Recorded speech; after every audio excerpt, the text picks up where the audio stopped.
வணக்கம் மக்களே, welcome to the venture show. இன்னைக்கு ஷோவில் நம்ம பார்க்க போகிறது இந்த வாரம் ஓடிடியில் ரிலீஸ் ஆன படங்களோட டாப் 5 சஜஷன் வீடியோ தான்.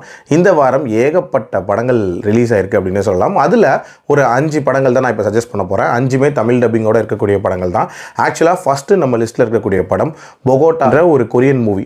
இந்த படம் பார்த்திங்கன்னா நெட்ஃப்ளிக்ஸ் ஓடிடி ஆப்பில் அவைலபிளாக இருக்குது. ஒரு டீனேஜர் கொரியாவிலேருந்து பொழப்பு தேடி தன்னோட ஃபேமிலியோட கொலம்பியாவுக்கு வரான். அந்த இடத்துல எப்படி ஒரு மிகப்பெரிய கிரைம் லார்டாக மாறுறான் அப்படின்ற மாதிரியான அந்த எவல்யூஷனை சொல்லக்கூடிய ஒரு படம் தான். அந்த எவல்யூஷன் பார்ட் அப்படின்றது நம்ம ஆல்ரெடி நிறைய படங்களில் பார்த்த மாதிரி இருந்தாலும் ஒரு புதுமையான அட்மாஸ்பியரில் அதை காட்டியிருப்பாங்க. ஸோ கண்டிப்பாக ட்ரை பண்ணி பார்க்கலாம். அடுத்ததான் நம்ம லிஸ்ட்டில் இருக்கக்கூடிய படம் த கோல்ட் ஸ்மித் அப்படின்ற ஒரு இட்டாலியன் மூவி. இந்த படம் விஆர் ஓடிடி ஆப்பில் அவைலபிளாக இருக்குது. 3 திருடர்கள் ஒரு கோல்ட் ஸ்மித், அதுவும் வயசான கோல்ட் ஸ்மித் வீட்டுக்கு திருட போகிறாங்க. போன இடத்துல எப்படி மாட்டிக்கிறாங்க, அவங்களுக்கு என்னென்னலாம் நடக்குது அப்படின்றதான் இந்த படத்தோட கதை. இந்த படம் பயங்கர ராவான படம், கிட்டத்தட்ட சா மாதிரியான ஒரு கதைக்களம் இருக்கக்கூடிய ஒரு படம். ஸோ அதனால் இது ஸ்ட்ரிக்ட்லி ஃபார் அடல்ட்ஸ் தான்.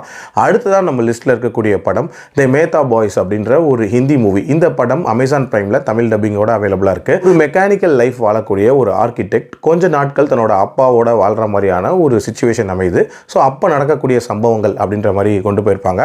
உண்மையிலேயே ஒரு ஃபீல் குட் மூவி தான் இந்த படம். அடுத்து தான் நம்ம லிஸ்ட்டில் இருக்கக்கூடிய படம் 35 பெரிய விஷயம் இல்லை அப்படின்ற மாதிரியான ஒரு Tamil movie.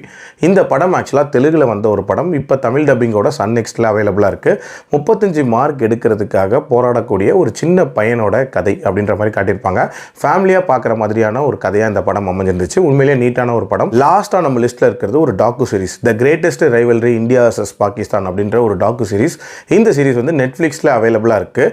India Pakistan bilateral series முன்னாடி நடந்துச்சுல்ல, அதை மையமாக வச்சு அமைக்கப்பட்ட ஒரு டாக்குமெண்ட்ரி. இன்ஃபேக்ட் நிறைய கிரிக்கெட்டர்ஸோட பேட்டி அப்படின்றதெல்லாம் வந்து நீட்டாகவே காட்டியிருப்பாங்க.